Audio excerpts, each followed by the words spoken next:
ಎಲ್ರಿಗೂ ನಮಸ್ಕಾರ. ಇದು ವಾರಿಧಿ ಯೂಟ್ಯೂಬ್ ಚಾನಲ್. ನಾನು ಶಶಾಂಕ ಹಿಂದೂ.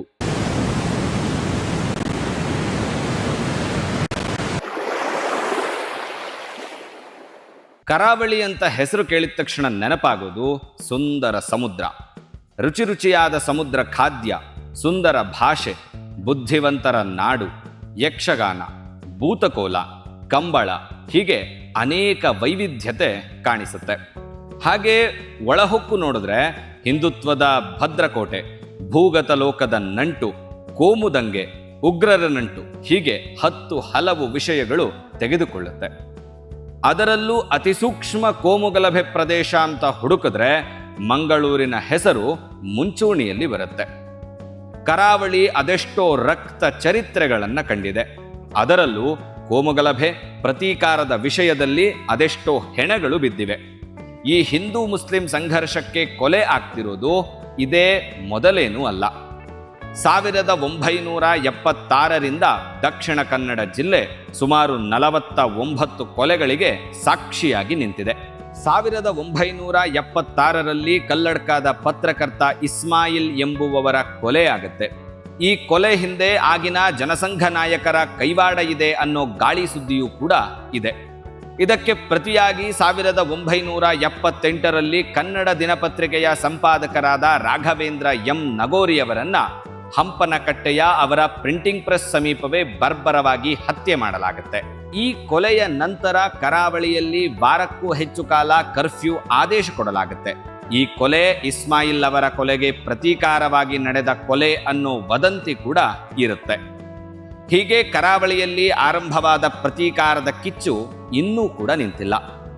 1998ರಲ್ಲಿ ಸುರತ್ಕಲ್ನಲ್ಲಿ 3 ಕೊಲೆಗಳು, 2001ರಲ್ಲಿ ಆಟೋ ರಿಕ್ಷಾ ಚಾಲಕನ ಕೊಲೆ, 2002ರಲ್ಲಿ ಕುದ್ರೋಳಿಯ ಕಾರ್ಪೆಂಟರ್ ಒಬ್ಬನ ಕೊಲೆ ನಡೆಯುತ್ತೆ. ಇದೆಲ್ಲಕ್ಕಿನ್ನ ಅತಿ ಭಯಾನಕ ಕೋಮುಗಲಭೆಗೆ ದಕ್ಷಿಣ ಕನ್ನಡ ಸಾಕ್ಷಿಯಾಗಿದ್ದು 2003ರಲ್ಲಿ. ಅಂದು ನಡೆದ ಕೋಮುಗಲಭೆಯಲ್ಲಿ ಒಂದು ಸಮುದಾಯದ 7 ಮಂದಿ ಹಾಗೂ ಮತ್ತೊಂದು ಸಮುದಾಯದ 2 ಕೊಲೆಯಾಗುತ್ತೆ. ಅಷ್ಟೇ ಅಲ್ಲದೆ ಕ್ಲಾಕ್ ಟವರ್ ಬಳಿ ಪೊಲೀಸ್ ಪೇದೆ ಒಬ್ಬರ ಕೊಲೆ ಕೂಡ ನಡೆಯುತ್ತೆ. ಇನ್ನು 2005ರಲ್ಲಿ ತಾಲೂಕು ಪಂಚಾಯತ್ ಅಧ್ಯಕ್ಷ ಜಬ್ಬಾರ್ ಸಹಿತ ಒಬ್ಬ ಆಟೋ ರಿಕ್ಷಾ ಚಾಲಕ ಮತ್ತೊಬ್ಬ ಉತ್ತರ ಕನ್ನಡ ಮೂಲದ ಕೂಲಿ ಕಾರ್ಮಿಕನ ಹತ್ಯೆ ಕೂಡ ಆಗುತ್ತೆ. ಆ ಕೂಲಿ ಕಾರ್ಮಿಕ ಯಾರು ಅನ್ನೋದು ಪತ್ತೆಯಾಗೋದೇ ಇಲ್ಲ. ಆ ಮಟ್ಟಿಗೆ ಬರ್ಬರ ಕೊಲೆ ಅಲ್ಲಿ ನಡೆದಿರುತ್ತೆ. 2006ರಲ್ಲಿ ಅಕ್ರಮ ಗೋ ಸಾಗಾಟಕ್ಕೆ ಸಂಬಂಧಿಸಿದಂತೆ ಮೂಲ್ಕಿ ಸದಾನಂದ ಶೆಟ್ಟಿ ಸೇರಿದಂತೆ 3 ಕೊಲೆ ಆಗುತ್ತೆ. ಸದಾನಂದ ಶೆಟ್ಟಿ ಹತ್ಯೆಯ ನಂತರ ನಡೆದ ಗಲಭೆಯನ್ನ ನಿಯಂತ್ರಿಸಲು ಪೊಲೀಸರು ಕಂಡಲ್ಲಿಗುಂಡು ಎಂಬ ಆದೇಶವನ್ನ ಕೊಡ್ತಾರೆ. ಇದರಲ್ಲಿ 2 ಪ್ರತಿಭಟನಾಕಾರರ ಸಾವಾಗುತ್ತೆ. ಈ ಘಟನೆಗೆ ಸಂಬಂಧಿಸಿದಂತೆ ಮೂಲ್ಕಿಯ ರಫೀಕ್ ಎಂಬಾತನನ್ನ ಪೊಲೀಸರು ಎನ್ಕೌಂಟರ್ ಮಾಡ್ತಾರೆ. 2008ರಲ್ಲಿ ಜನಪ್ರಿಯ ಹಿಂದೂ ನಾಯಕ ಪೊಳಲಿ ಅನಂತೂರವರ ಕೊಲೆ ನಡೆಯುತ್ತೆ. ಅಲ್ಲಿಂದ ಕೆಲಕಾಲ ಶಾಂತವಾಗಿದ್ದ ಕರಾವಳಿ ಮತ್ತೆ ನೆತ್ತರು ನೋಡಲು ಶುರು ಮಾಡಿದ್ದು ಪ್ರಶಾಂತ್ ಪೂಜಾರಿಯ ಬರ್ಬರ ಕೊಲೆಯ ನಂತರ. ಹೌದು, 2015ರಲ್ಲಿ ಮೂಡುಬಿದಿರೆಯ 29 ವರ್ಷದ ಹೂವಿನ ವ್ಯಾಪಾರಿ ಬಜರಂಗ ದಳದ ಕಾರ್ಯಕರ್ತ ಪ್ರಶಾಂತ್ ಪೂಜಾರಿಯ ಕೊಲೆ ನಡೆಯುತ್ತೆ. ಎಂದಿನಂತೆ ತನ್ನ ಹೂವಿನ ಅಂಗಡಿ ತೆರೆಯಲು ಬಂದ ಪ್ರಶಾಂತ್ ಪೂಜಾರಿಯನ್ನ 9 ಅಕ್ಟೋಬರ್ 2015ರಂದು 6 ಜನ ಮತಾಂಧರು ಬರ್ಬರವಾಗಿ ಹತ್ಯೆ ಮಾಡ್ತಾರೆ.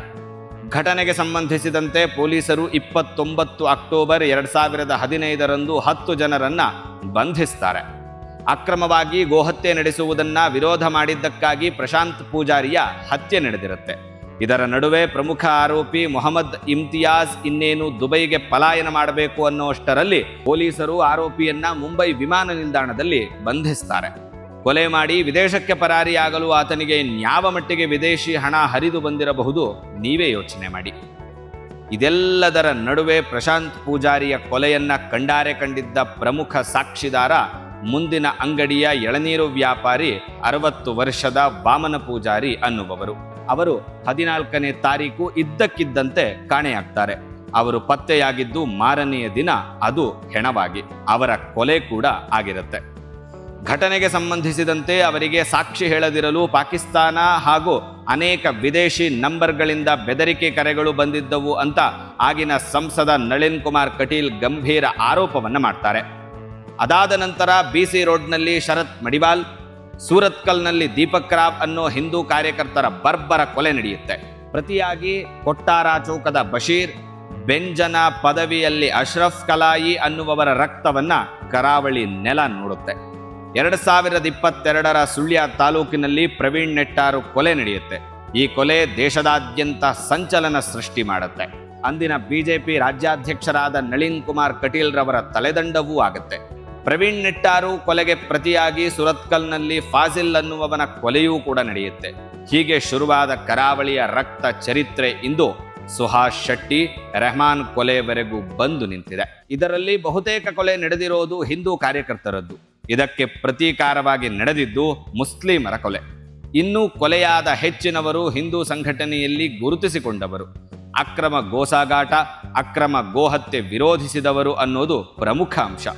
ಕರಾವಳಿಯಲ್ಲಿ ಪ್ರತೀಕಾರದ ಜ್ವಾಲೆ ಅನ್ನೋ ಯಾವ ಲಕ್ಷಣನೂ ಕಾಣಿಸ್ತಿಲ್ಲ. ಸಮಾಜವನ್ನು ಕಾಪಾಡಬೇಕಾದ ಪೊಲೀಸರನ್ನೇ ಅಸಹಾಯಕರಾಗಿ ಮಾರಿ ಕೂರಿಸಿದೆ ಈ ಸರ್ಕಾರ.